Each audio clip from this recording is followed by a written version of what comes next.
Everybody that's happy to be in God's house tonight, say hallelujah. Hallelujah. Amen. Everybody did it right. All right. It is good to see everybody here tonight.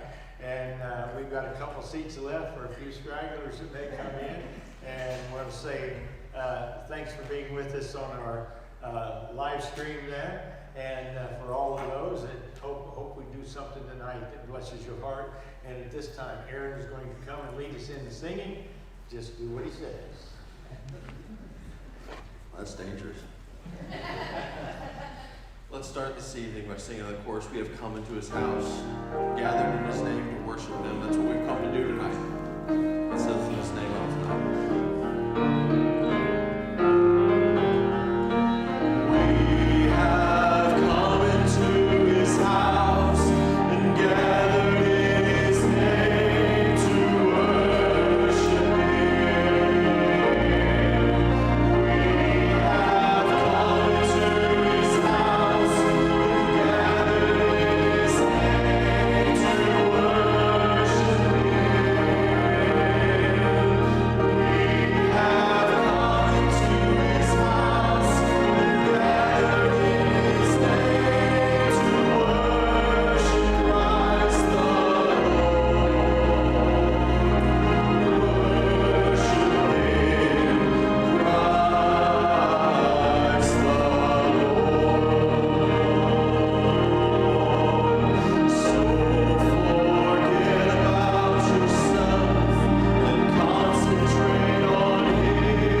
would stand with me, please. Take your Sing to the Lord hymnals and turn to song number 479. Song number 479.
couple mics down here on the, yes, thank you very much. Probably already had that figured out. Thank you so much. All right, John Anderson, Brother Myers, would you come and help us? This is Wednesday night. This is time for prayer meeting, and not only prayer meeting, but testimony service. And I'll tell you, I enjoy testimony services. It's always good. You don't have to beg. I've been there where you get up here and beg, and you think, anybody going to testify? But you don't do that here. Let us go. Well, I do love the Lord supremely. He's been good to me. I've been through a lot of difficult circumstances in my life. And last night I was dreaming. It just seemed like it all a flashback. Everything that I'd gone through in my life has come back. It was such a relief when I woke up. I said, no, that's not true. But I love the Lord, and I want to serve Him with all my heart. Amen. Amen.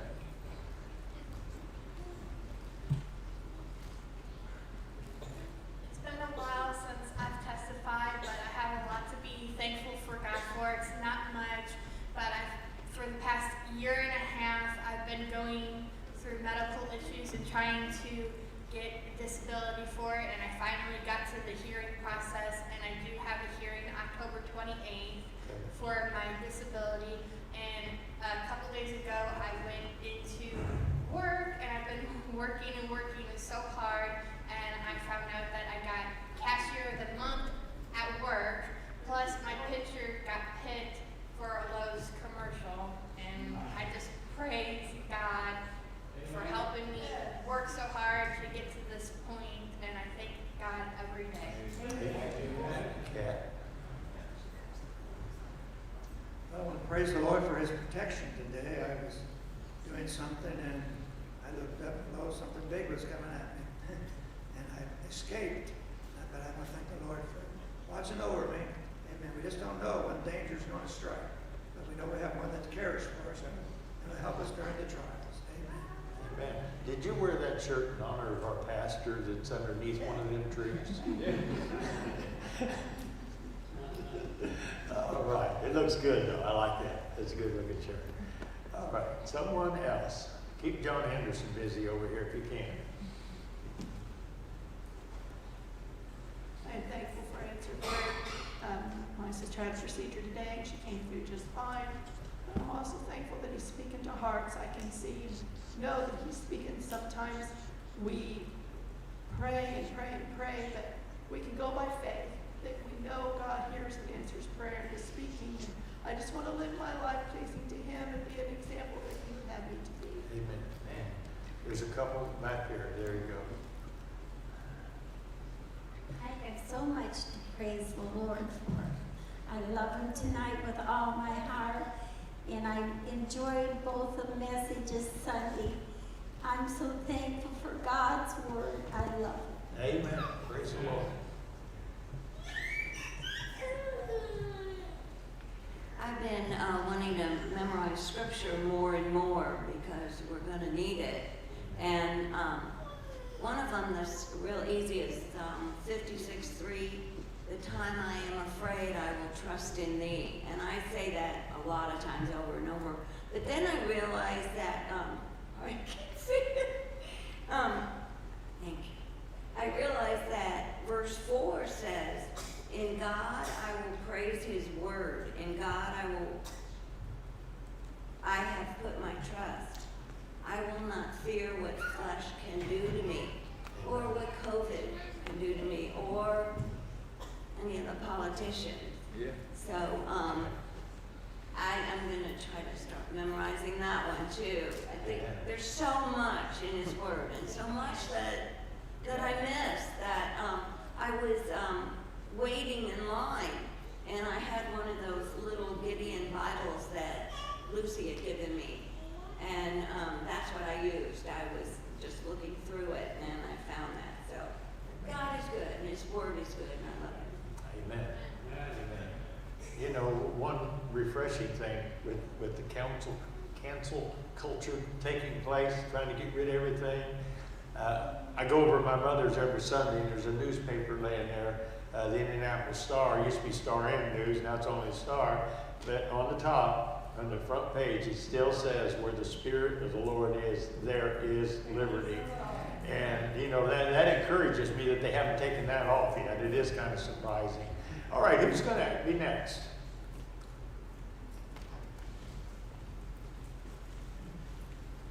Well, I'm thankful for the Lord tonight. I'm thankful for the relationship that we can have with Him, how He speaks to us and guides us along the way. And sometimes in areas that you don't expect Him to speak to you from.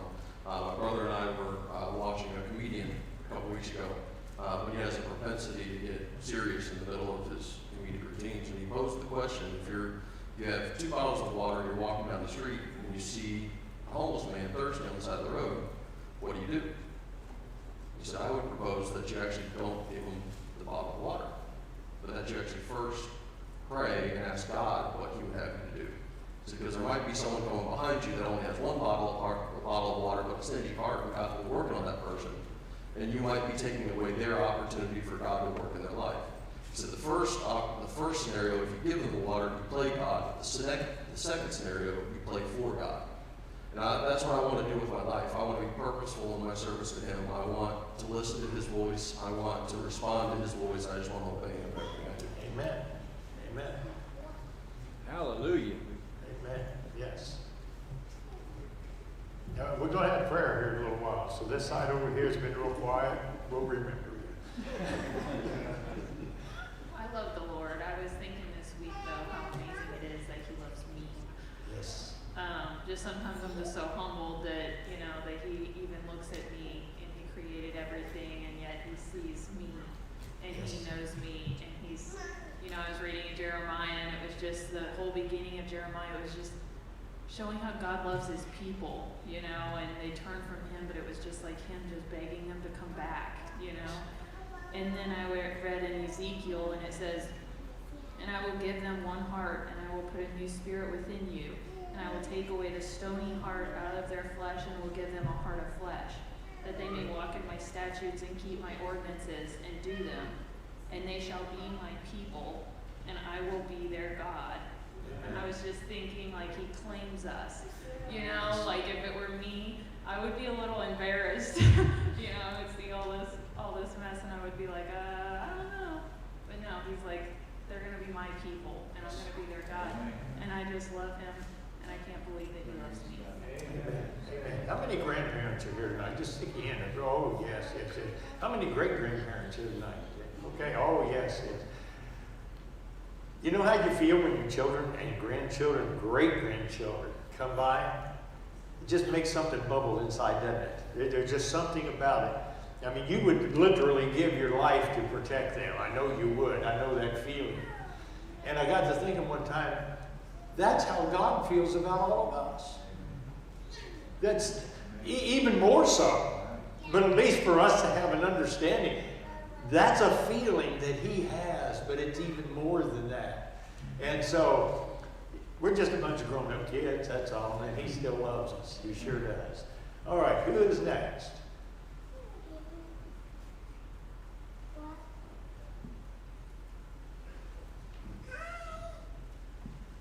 just want to thank the Lord that I'm just here for tonight. And just down in Jasper and was making a delivery, and I just told this guy, I'm like, he's my last one, and it's about like 2 hours from here, and I'm like, I gotta get going. I gotta get to church now. He's like, well, it must be a really good church. I'm like, it is. And I told him what church, you know, I go to, and but I hated that I'm late. But I just want to read the scriptures here. It says in Philippians 4:19, and my God will supply every need of yours according to His riches and glory in Christ Jesus. Amen.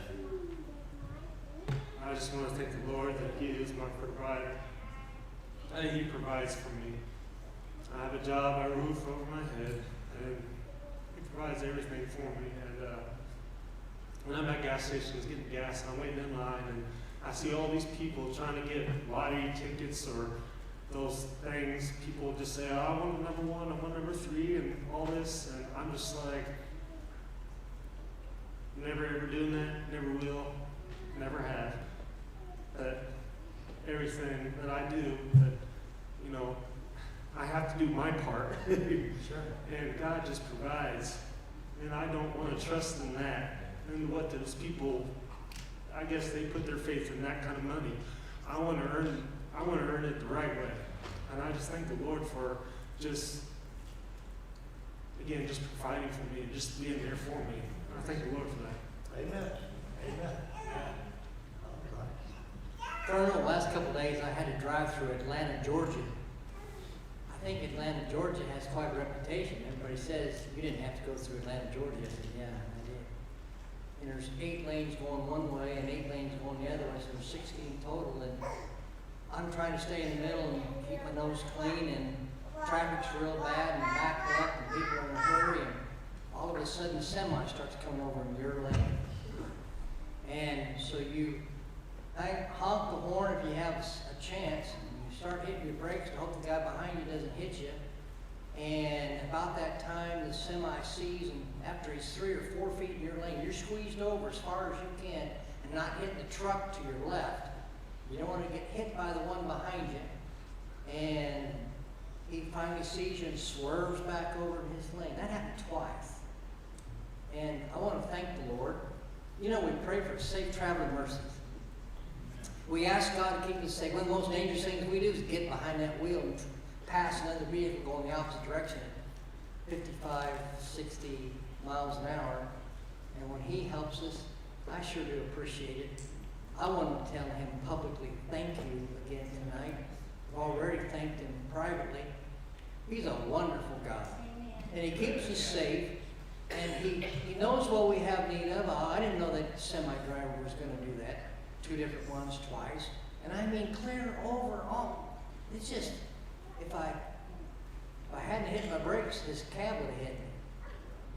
But he's just a good God. I love him supremely. He watches over us. He's a wonderful provider and protector. He's my God, and I love him with all my heart. Amen. Praise the Lord. Anyone else? Don't make this a short night. Someone else.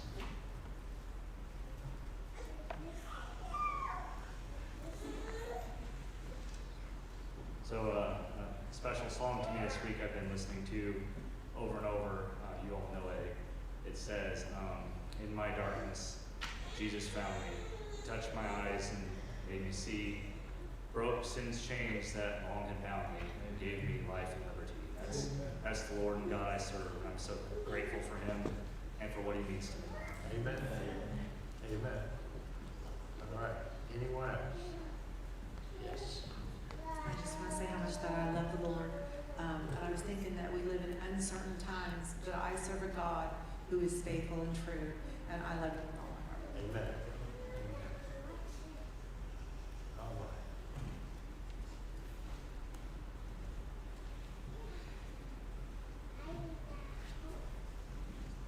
I'm glad to be here tonight. I'm glad that everything worked out. It wasn't my part. They thought I might have had a blood clot in my leg, but it wasn't. And I'm thankful for that. I'm glad for God's goodness and for his mercies. And when we pray tonight, I wish we'd remember Brother Campbell. He's having a procedure tomorrow. They'll probably have to put stents in. His heart's only functioning at 30%. And I appreciate your prayers for him. Okay. All right. Thank you. Thank you. Brother Campbell, is that what it's? Okay. All right, let's remember that. You know, sometimes I have mixed emotions about prayer time. We take a lot of prayer requests, and you ever get down and got to come up, gather whatever we do and go to pray, and all of a sudden you can't remember half of the request. But I'll guarantee you during the week when you're home and you're praying in your own prayer time, those names will come back to you. So don't feel bad if you forget some of those names, because I do that. I'm old enough, I'm allowed to do that now. But then when we get home, you know, me and the wife always prays together every morning, and sometimes I can hear her praying for somebody and say, I remember, and maybe I do the same thing for her. But we share. And so it's not just pray for them tonight, but as those names are brought back to you, pray for them, please. All right, anyone else? Let us all pray for this side over here. Okay. I've been thinking, that's pretty good. I've been thinking, well, this afternoon, my doctor's appointment, I thought was a day, it's tomorrow. And then we almost missed coming to church. And I said, Everett, it's 5 to 7. And you know what? It's come to me, and I don't want to miss heaven. I don't want to miss it. And I don't want to miss it. I love him with all my heart. Amen. Amen. Brother Romans, I agree with you. We need the prayer, but you need the practice. I know. All right. I do want to thank the Lord that I serve a God who knows what the future holds. My wife told me about France, how they're making mandatory if you want to get on public transportation, if you want to go to public events, you have to have that vaccine card. And I thought to myself, they're just conditioning people Right. for what's coming yet. But I'm glad that the God that we serve can help us to stay true and faithful to Him. And He'll supply us with these testimonies, our needs, according to His riches and glory. And He has supplied my needs, and I thank you for that. And He will continue to give us the grace, the strength, the wisdom that we need to deal with these situations as they arise. And it's coming to America. It is. But God can help us to stand and stand with the right spirit and to glorify Him. I love Him tonight. Amen.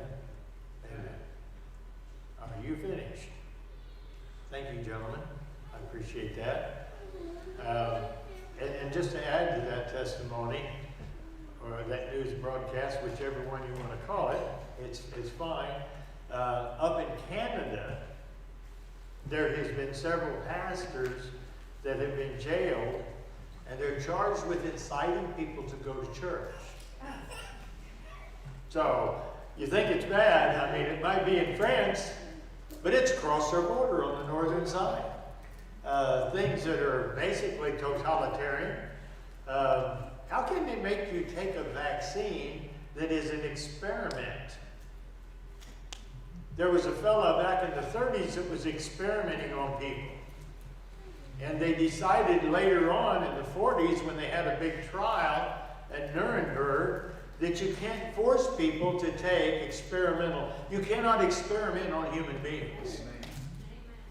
They've got to sign waivers and everything else, they're supposed to, before you can give them an experimental drug. Is that happening? No. No. It's getting closer. What are you going to do when they say, going to tattoo this thing on your hand? It's a number. Oh, better yet, we'll just put it in a little tiny capsule the size of a grain of rice and slip it up underneath the skin there. And if you happen to be a quadriplegic, that's all right. We'll put it in your forehead. You know. And people's going to, well, I've got to buy groceries. I mean, like somebody just said, maybe it was you, John, a trial run. They're seeing how we're going to respond to what they tell us we've got to do. And let me share something with you. We're going to go to prayer here in just a few minutes. And I'm sure you've read this many times. It's in Ecclesiastes, in the 4th chapter. I'm not going to preach to you, just I want to share some scripture with you tonight. Okay? And in verse 9 is where I want to start. It says, 2 is better than 1. Now, for some of you that's been lonely and been by yourself, you understand what the one alone does. And think of the fella. I did a funeral one time. It was a military funeral. And when I got there, me and my partner was there. We was both in the military. We was given the honors. And the funeral director was there. And the fellow that had passed away, his neighbor and his neighbor's son was there. He had no wife, had no children. He had nobody.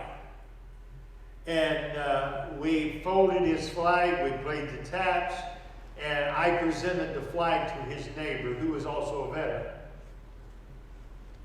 And when I left that day, my partner that was with me, a young man, he looked at me and he says, you know, that's one of the best funerals I've been to. He said, we were his family today. He had no family. He had no family. So that's what happens with one person.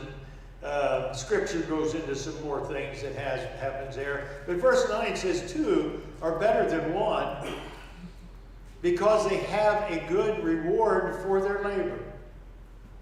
For if they fall, the one will lift up his fellow. But woe unto him that is alone when he falleth, for he hath not another to help him up. Again, if two lie together, then they have heat. But how can one be warm alone? And if one prevail against him, if somebody attacks you, elderly people walking down the streets of New York, people come up and just jump them and beat them nearly to death, roll them over, take their money out of their pockets and just walk away. He's alone. Well, this says if one prevail against him, two shall withstand him. We need one another. Now, I hope that's not just for getting beat up, because we don't want that to happen. But whatever befalls you, to have somebody to lean on, somebody that cares about you and will reach out and help you up in that hard time, whatever it is. Maybe you did fall down and somebody helps you up. It could be a lot of things. It could be many things that come our way. But then it says, and a threefold cord is not quickly broken. I did a wedding not too long ago, and I talked to the couple ahead of time. I'll not tell who they was. I don't know if anybody here would even know. But we went out to get a bite to eat, and I sat down and I had brought 3 pieces of twine. And I gave them to 2, and I said, you know, you can twist them together, I guess, but they're going to fall apart probably. And I took the 3 and I tied a knot, and I handed it to one of them and said, hold that. I told the other one, I said, braid that thing. And they began to braid it. As they began to braid it, I said, that's going to be a whole lot harder to separate. It's going to be a whole lot harder to break. You know, they take ropes that they use in industry, and I forget the number that I heard on this one big rope that they put it on a machine, a hydraulic machine. It would test the strength. And it was several, I mean, way up there, several tons of force that it took to break that one rope. When you think of a rope, you don't think of that. But it had plenty of strength. And you know, for that couple that was getting married, my point was, you know, your house isn't complete with 2 people sitting at the table unless you have the Lord Jesus sitting at the table with you. Unless you have the Lord Jesus intertwined in your life to guide you, to direct you. And as I said to them, as all married people can attest to, because problems will come. But when that cord is bound together, there's strength. And you're able to overcome whatever those problems are. Because a get it out of my mouth. I lost myself. A threefold cord is not quickly broken. We've talked about the things going on in our world today. Pray for the United States of America, because in reality, if they're going to change the name of something, that needs to be changed at this moment. I don't want it to. But we're the dividing states of America. It's not Indiana opposed to Illinois, but it's the population, it's the people. We're pretty much evenly divided in this country today about so many issues. And I took some clothes to the laundromat, or to the dry cleaners here not too long ago. There's a black lady sitting outside. I gave greetings, hello, how are you? And, oh, I'm doing just fine. I said, well, I'm blessed. And I seen her light up. And in a little while, I come walking back out, and I said something else to her, and we got to talking to each other a little bit. And God just kind of moved in right out there in front of a business. And she said, my name is, she told me her name. I think it was Damina or something like that. And she stuck her hand out and she said, you pray for me. A lot of times when people say that, they mean, will you go home and pray for me? I took her by the hand, we had prayer, and she was about to jump out of her chair, and I was feeling pretty good. And I can guarantee you that woman probably politically thinks a lot different than I do. Probably some different. Probably not too many people agree with me at all. I don't know. But we was able to join together, and God's Spirit was able to touch us both that day. Our nation needs that touch. We need that. It used to be politicians that get together, and yeah, you had what they called the liberals and what they called the conservatives, and they would fight and fuss with each other and sit down and get some business done. And then after it was all done, they'd go out and get something to eat together. They became friends on the outside world, you know. Politics wasn't their God. But today it's not that way. It's not that way. And we need to come back to where we was at one time. Pray for our country today. Very important. Me and the wife pray every morning for our country. I'm sure most of you do the same thing. We pray for our country. We pray for our law enforcement. Because I tell you what, all these cities that have decided to cancel or defund, well, now some of them turn around and say, wait a minute, we better start refunding. The crime has risen so much. And I tell you what, and I believe this with all of my heart, and I've shared it with law enforcement people that I know, our law enforcement are ministers of God. And you can find that in the scriptures. God's given them that authority. They're representing God. I went on a run one time. A young man had been murdered, been killed. I think part of it was his doings, you know, but it was terrible. When we got to the house, knocked at the doorbell, and as the door swung open, the mother was coming down the steps in tears and broke down halfway down the steps and bawling. And I remember the female officer that was with me. She rushed right to that woman and started tending to her and caring for her. It was in the midst of tragedy, a beautiful thing took place. And when we got back to our vehicles, we was ready to go. And they got to talking about things that they wondered about. And I said, don't you realize you're ministers of God out here? And they did. They ministered that night. Now, there's another way of ministering, and that's administering justice, you know, when that has to be. I pray for them. Pray for our law enforcement tonight. I'm sure some of you have requests tonight. Who would you like to pray for? Anyone? Okay. Rod Ford, Brother Kevin, his wife's father passed away, and Rod's down there trying to help him. Okay. Pray for Rod as he ministers to family. Okay. All right. We've got a lot of unspoken requests, I'm sure. Pray for our pastor. I'll tell you what, our pastor has fed my soul. One of my early remembrances of him is when his mother was carrying a little bundle to an altar, a little sick boy, and bringing him up for God to touch him. And God has touched him in so many ways. He's been a blessing to me, to my family, my wife. And pray for him. He's away. He's getting his batteries recharged. A whole lot of stuff's going to start happening. The fall, the school's starting, and so many things and events that's going to be taking place. And it takes a lot of energy for a pastor. It really does. And those of you that's pastor knows that. And it takes a lot out of you. Just the very fact that you have that responsibility is a load in itself. And then when you start actually performing and doing it, it's another load. And I've always said a man that will preach and do what he's supposed to do, it's When our pastor gets up and preaches on a Sunday morning, it will wear him down as much as you going out and working an 8-hour day on your job. Our pastor needs your prayers and his family, so remember them. All right, there's a mic up here. Brother Terry, I want to ask you to come up here. And I'll give you a mic. And it should be on. I'm going to ask you to lead us.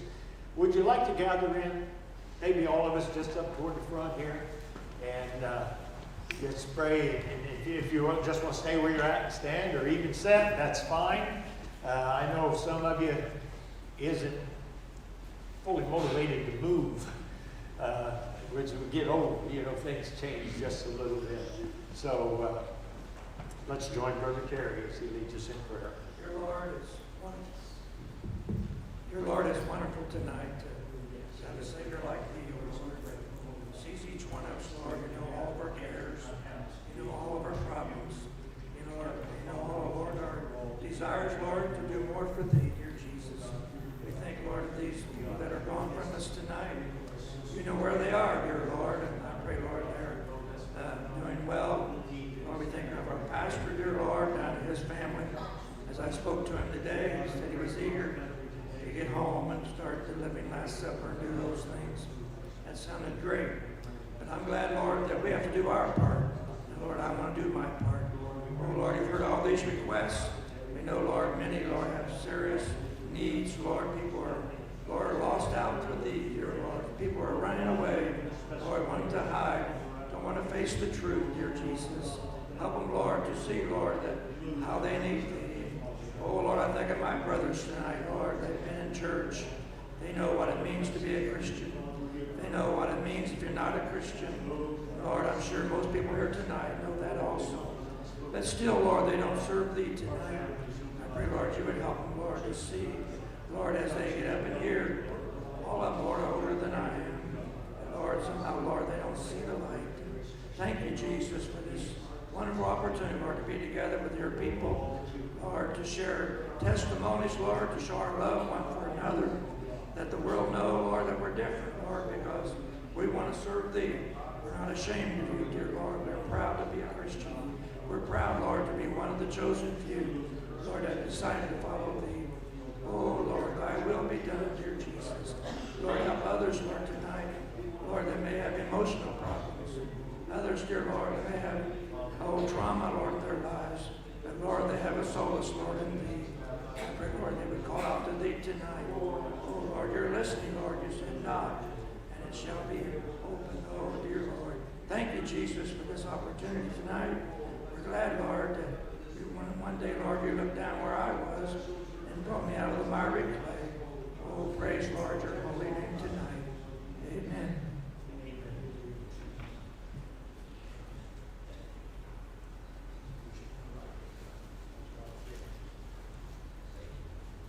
All right. Thank you, each and every one, for coming out tonight. Everybody's heart pretty clear. Jill and Lee, I'm sorry I didn't have you come play during that night. Our bad brain was in me. So, you are dismissed. Thank you so much for coming out.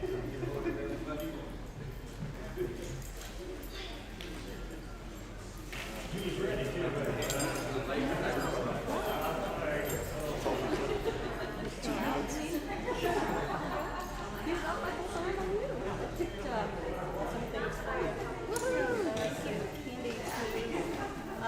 We were at Dollar Tree, and this lady had